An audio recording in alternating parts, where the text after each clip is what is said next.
Hey guys, it's your girl Sabrina again, back for another video. Yeah. Okay, I'm stopping. I'll stop. I promise. I'll stop. Okay. So today I wanted to give you some great information for those of you who have started keto or have been doing keto for a little while. I've got 9 things that people often do wrong in keto. I'm guilty of it. My sister's guilty of it. I'm sure lots of you are out there might be guilty of one of these too, but these are the top 9 mistakes while doing keto. So number 1 is too much protein. Having way too much. A lot of people are confused as to what the difference is between keto, the Dukan diet, and something like Atkins. And it really comes down to that protein factor. So just to let you know, if you have too much protein in your body, what it does is it releases those same triggers that produce glucose in your body, just like bread would. So if you have too much protein, you're actually doing the same thing like a regular carb would. So you have to make sure that you're keeping within your protein allowance. Your body does not need exorbitant amounts of protein. Whether or not you're lifting weights, running a marathon, all that kind of stuff, you don't need huge amounts of protein. So when you're thinking of fats and from meat sources, that means you're not having a lot of chicken, you're not doing the turkey or the turkey bacon, it's just you're getting way too much protein and not enough fat with those meats. So you want to go for that whole, beef. You want beef, you want lamb, veal is great. You're getting a lot more fat for a lesser amount of protein than you would like a piece of chicken breast. That's just how that works. So number 2, this is something that I'm guilty of. I know, I am very guilty of it. And that is snacking way too much. Snacking when it now starts to replace actual meals. So just the other day I came home from work and my sister was like, oh my God, Sabrina, I'm starving. I'm so hungry. I don't care. I'm just going to eat stuff. She was eating all good things. But the problem is that instead of sitting down to a meal, like breakfast could be eggs with avocado, beef bacon, pork bacon, whatever, an actual meal, you find yourself having those cheese sticks or having a handful of almonds instead of actually having a meal. So if you're finding that you're hungry during the day and you're fat adapted and all that good stuff, it might be because you're not having actual meals in the day. So if that's a problem for you, try that. It's not about snacking, it's about actual meals on this diet. Third thing is not watching your water consumption. Water is very important. You have to drink it. Get one of those gallon or liter bottles. I have one at my desk at work and I have one here at the house and I'm just constantly filling it. Of course, during the cooler months, we're not really that moved to drink water, but as it's coming into summer now, definitely make sure you're staying on top of your water. I drink personally 3 to 4 liters a day, and I normally kind of cut it off like an hour or 2 before I go to bed just because I don't want to be peeing all night. But water is good. Make sure you're drinking it, and make sure that you're not drinking huge quantities all at once. Bad idea. Trust me, bad idea. Number 4. Now this one's a little bit of a 2-parter. No, really, it's just kind of one. Not reading your labels. Now, a lot of people out there would say, well, you're doing keto. You shouldn't be, eating packaged food. Well, hold on, sir. You don't pay my bills. So you can't tell me how to spend my money. So if you're eating packaged goods, and it could be anything. It could be vegetables out of a package or whatever. Make sure that you're reading those labels. A lot of things, if you're just reading the nutritional part, will tell you that it doesn't have sugar. But then you go and you read the ingredients and it says it has sugar in it. Also, another thing, if you, for some reason, fall ill during your keto journey, like you got a cold, I haven't had this issue, but if you have a cold during keto, please do not reach for that Dimetapp, NyQuil, Buckley's, whatever it is that you're using. Make sure you do not take that because it has tons of carbs in it, tons of sugars, all that stuff. Me personally, if I do feel a little under the weather, then I am really kind of doing my natural stuff. I do cinnamon bark tea with like orange peel or bergamot peel, whatever I happen to have in the house. Like I'm going real like old school bush tea just to get all of that out. But there are other alternatives. If you don't want to do a bush tea, you can do some sugar-free alternatives. So make sure you're reading those labels. Don't let people bully you. They are not paying your bills. If you're doing packaged stuff, make sure you are reading the nutritional values as well as the ingredients list.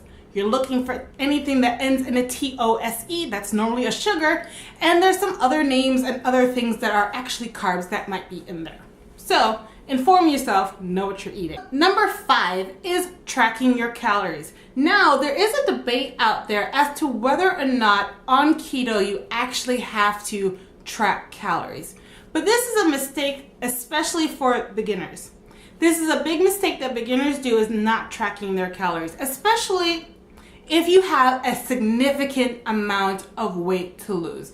Like your ideal weight is about 100 pounds below where you're at right now. This might be for you. Because the important thing about this, the reason why I included it, is because if you have that much weight to lose, odds are that you don't really know what is enough food. So I think it's important when you start to track it so you can see this is a normal portion. Because when you have tons of weight to lose, you probably eat tons to feel full.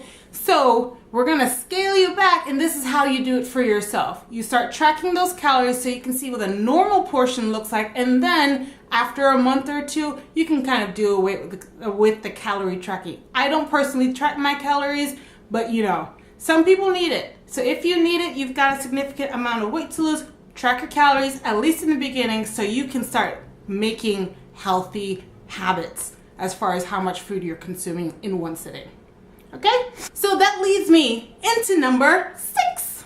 Number 6 is not learning to recognize your hunger.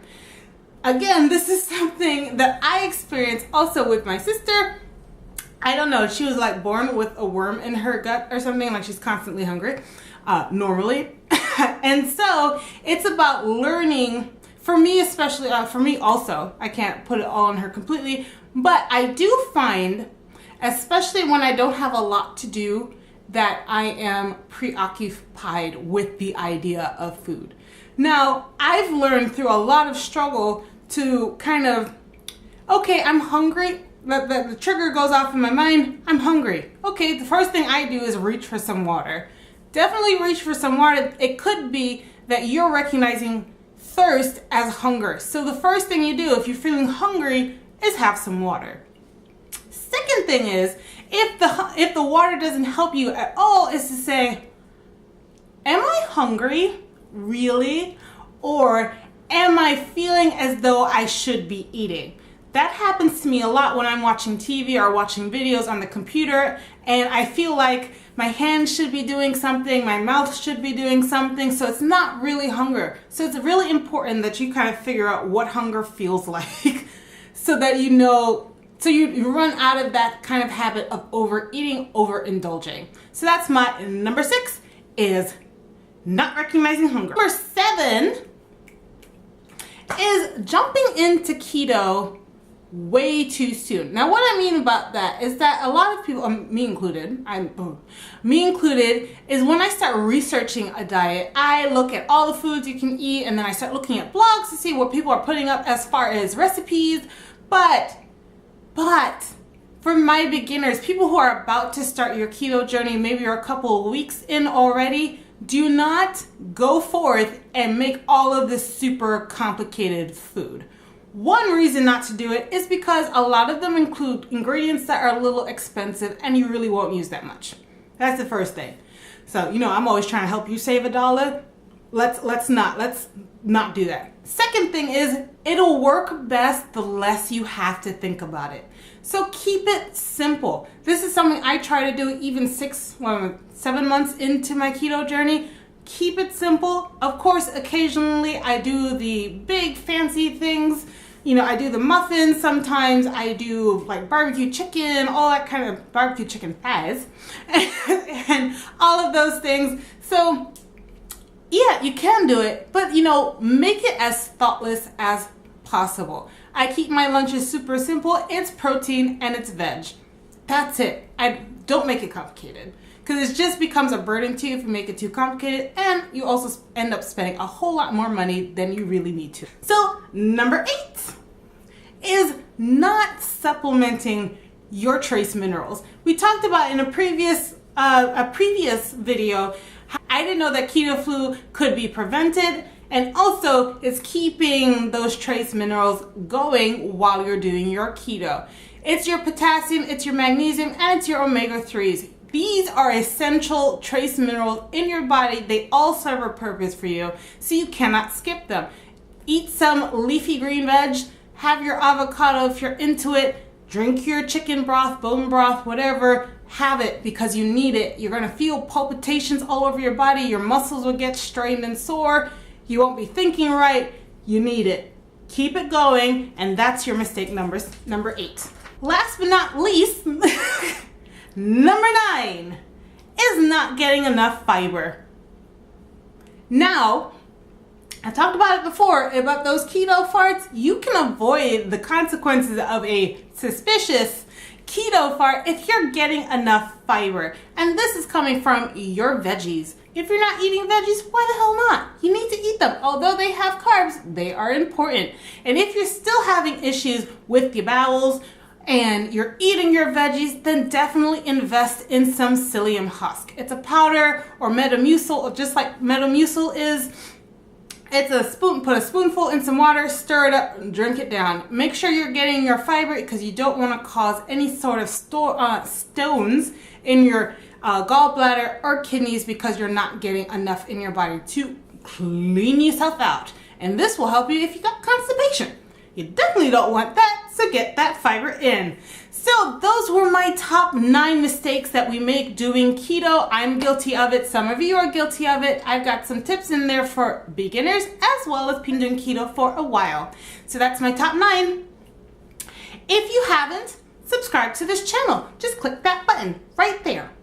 Click it because we got more awesome content on the way. And thumbs up this video if you liked it. Comment or question down below if you have one for me, or you just want to say, hey, you might just like enjoy like laughing at me as I try to be like some like expert or something. I don't know.